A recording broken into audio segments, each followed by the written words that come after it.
देखिए 2.4 मश्क का पहला हमने करवा दिए हैं, दूसरा भी करवा दिए हैं, तीसरा हम चाह रहे थे कि आपने करना है, क्योंकि आमतौर से हम हर सवाल के एक एक या दो दो सवाल हल करेंगे, तरीका आपके समझ में आ जाएगा, तो बाकी के सवालात आप हल कर सकते हैं, इसलिए हम इसे भी छोड़ने वाले थे।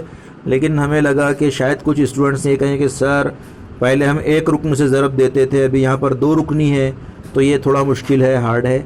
कोई मुश्किल हार्ड नहीं है, तरीका वही होता है, इत्मीनान के साथ सोच समझ कर करना होता है। तो सबसे पहले आप यहाँ मसावी की अलामत लगा दीजिए।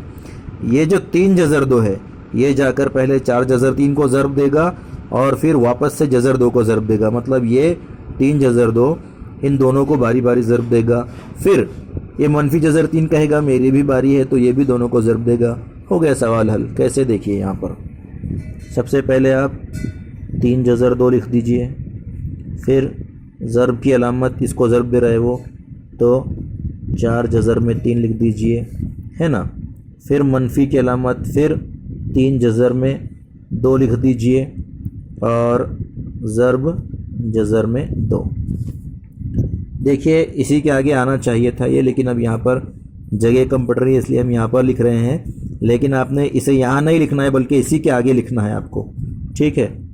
तो यहाँ पर मनफी, इसने दोनों को ज़रब दे दिया है, अब मनफी जज़र 3 की बारी है। एक काम करते हैं, हम आपको कंफ्यूज नहीं होना है इसलिए हम थोड़ा यहाँ से बड़ा लिख देते हैं।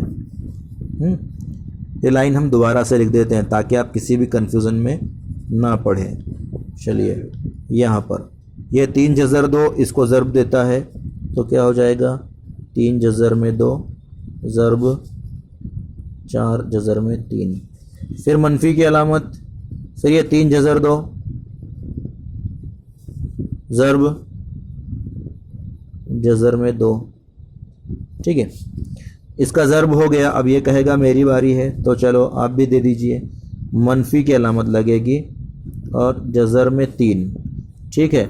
ज़रब 4 जज़र में 3, फिर ये मनफी जज़र 3 एक मरतबा और आएगा और ज़रब जज़र 2,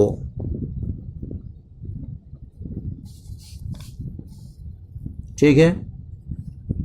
यहाँ पर ये ज़ाब्ते का मनफी था, 3 जज़र 2 ने ज़रब दिया है 4 जज़र 3 को, ठीक है।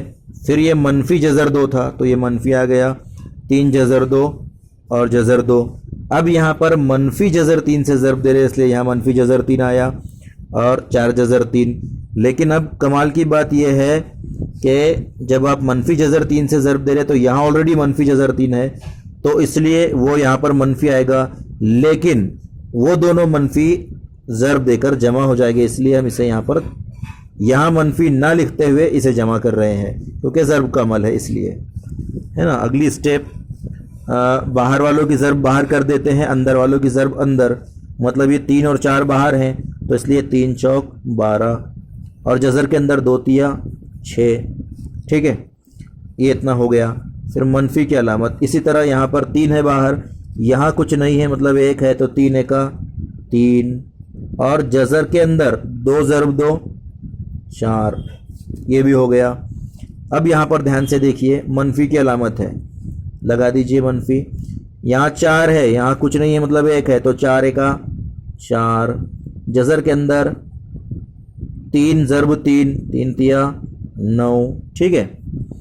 अब यहाँ पर 2 मनफी हम ऑलरेडी जमा कर चुके हैं, तो इसलिए यहाँ जमा की अलामत आएगी, और चूँकि बाहर कोई अदद नहीं है तो इसलिए 3 दूनी 6, जज़र के अंदर 6 आ जाएंगे, है ना, ठीक है। अगली स्टेप, अब यहाँ से देखिए, यहाँ जज़र 6 है और यहाँ जज़र 6 है। मान लीजिए जज़र 6 को हम x समझ लेते हैं, मतलब 12x और 1x, तो 13x हो जाएंगे। तो इसी तरह इनकी जमा करने पर 13 जज़र 6, तो 12 में 1 मिला दिए हैं, 13 जज़र 6। इनके दरमियान कुछ नहीं हो सकता क्योंकि यहाँ 4 है और यहाँ 9 है। अगर ये 4 4 होते तो हम मिला देते, 9 9 होते तो मिला देते।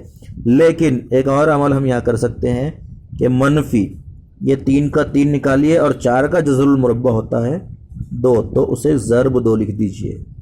इसी तरह मनफी, ये 4 का 4 और 9 का जज़रुल मुरब्बा 3 होता है, तो इसलिए ज़र्ब 3 लिख दीजिए। ये जज़र 6 तो ये 12 जज़र 6 में मिलकर 13 जज़र 6 हो गया। जज़र 6 का मतलब 1 जज़र 6, और यहाँ 12 जज़र 6 तो 12 और 1 13। ठीक है, अगली स्टेप 13 जज़र 6 ऐसे के जैसे के वैसे लिखिए। मनफी 3 दूनी 6 और मनफी 4 तिया 12।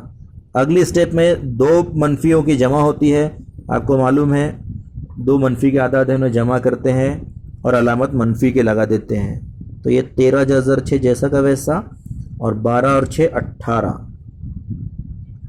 ये जवाब हो गया 13 जज़र 6 मनफी 18। आप चाहे तो मनफी 18 पहले और बाद में जमा 13 जज़र 6 भी लिख सकते हैं, एक ही बात है। तो इस तरह ये मुकम्मल हुआ।